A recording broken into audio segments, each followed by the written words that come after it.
Bom pessoal, nesse vídeo eu vou apresentar para vocês um passo a passo do método do Kokei-Uehara. Esse método é utilizado para bacias de 200 a 600 km², tá? Já destaco que nós temos uma planilha onde já tem esse método já estruturado e você pode deixar o seu e-mail então no link da descrição para acessar essa planilha. Bom, antes de começar o passo a passo, nós temos que definir então os nossos dados de entrada. Nesse caso, nós temos uma área de contribuição de 270 km², nós temos um comprimento de Talweg de 35 km da bacia, nós temos também uma distância do ponto do exutório, ponto final de estudo, até o centro de gravidade da bacia, essa distância é conhecida como LA, tá? Uma distância de 13 km, tá? Um tempo de retorno para esse caso, esse estudo de 50 anos, e nós temos a cota de crista, né, o ponto mais alto aqui do escoamento, de 1000, e nós temos a cota de base 937, que é o ponto do exutório. Bom, outro ponto que nós temos como os dados de entrada seria a declividade do Talweg. Esse aqui é um ponto para a gente destacar, porque a unidade nesse caso é um pouco diferente. Aqui nós temos 1,8, mas é metros por quilômetro, tá? Temos também o runoff de 0,3, que é basicamente um runoff baixo, né, com bastante infiltração na bacia. E temos um coeficiente numérico conhecido como CT. Como esse método do Kokei foi adaptado do método de Snyder, né, nós temos para as bacias brasileiras valores de 0,8 até 2,0, 2,2. Tá? Bom, o primeiro passo então seria calcular o tempo de concentração. Então nós temos aqui o TC na equação, nós temos o comprimento do Talweg da bacia, e nós temos o desnível do ponto mais alto até o ponto mais baixo, que seria aqui em torno de 1000 a 937. Tá? Colocando esses dados na equação, nós temos um tempo de concentração de 11,71 horas, tá? Então próximo de 12 horas. Tá? Passo número 2 seria calcular o tempo de retardamento. O que seria o tempo de retardamento? Basicamente é o ponto central, ponto médio da duração da chuva, até o ponto de pico do nosso hidrograma. Então aqui nós temos o nosso TR, que é o tempo de retardamento. Para calcular o TR, nós trabalhamos com o CT, que é um dado de entrada, o comprimento do Talweg, o comprimento do ponto do exutório até o centro de gravidade, nós chegamos a um TR próximo de 11 horas. Tá? Passo número 3 seria calcular a duração da chuva.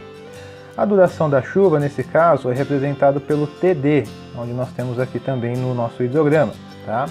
Seria basicamente o tempo de retardamento dividido por 4. Então o nosso TD é de 2,59. Passo número 4, intensidade da chuva e altura de precipitação. Então primeiro a intensidade da chuva, nós calculamos pelas equações de chuva, né, que nós temos aí nas cidades.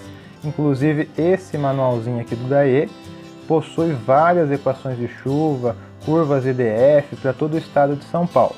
Depois que nós calculamos aqui a intensidade de chuva, nós multiplicamos essa intensidade pelo tempo, a duração de chuva, e chegamos à nossa altura de precipitação, que nesse caso é de 80,78 milímetros. Passo número 5 é o coeficiente de distribuição espacial, ou seja, o que está chovendo num ponto da bacia não é o que está chovendo em toda a bacia, e esse coeficiente vem para corrigir esse cenário. Tá? Então nós temos esse ábaco, onde nós entramos com a área da nossa bacia, que é de 270 km², nós chegamos até a nossa curva, que representa a duração de chuva, e rebatemos aqui no nosso K, que é próximo de 84%, ou 0,84, né, como mostra aqui embaixo. Tá?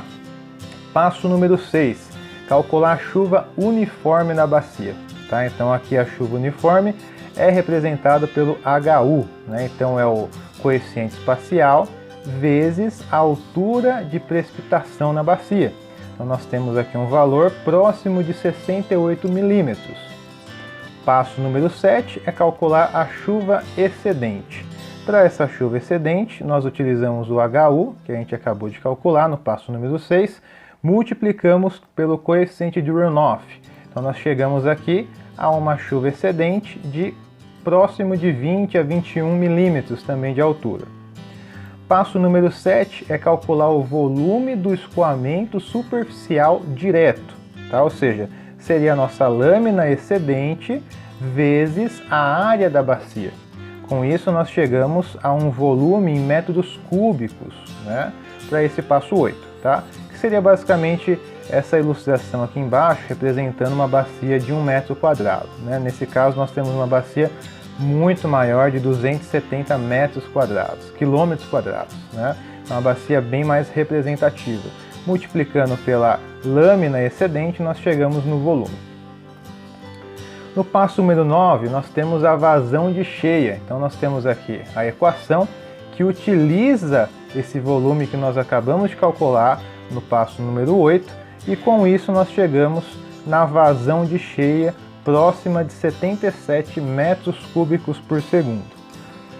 E por fim, no passo número 10, nós calculamos a vazão de base, que é 10% da vazão de cheia, e nós calculamos a vazão de projeto, que seria basicamente a vazão de base mais a vazão de cheia, ou seja, próximo de 85 metros cúbicos por segundo. Nós temos então a representação do nosso hidrograma, onde nós temos a duração da chuva, que seria 2,59 horas. Nós temos aqui o nosso hidrograma com a vazão de projeto, que seria 84,612 metros cúbicos por segundo.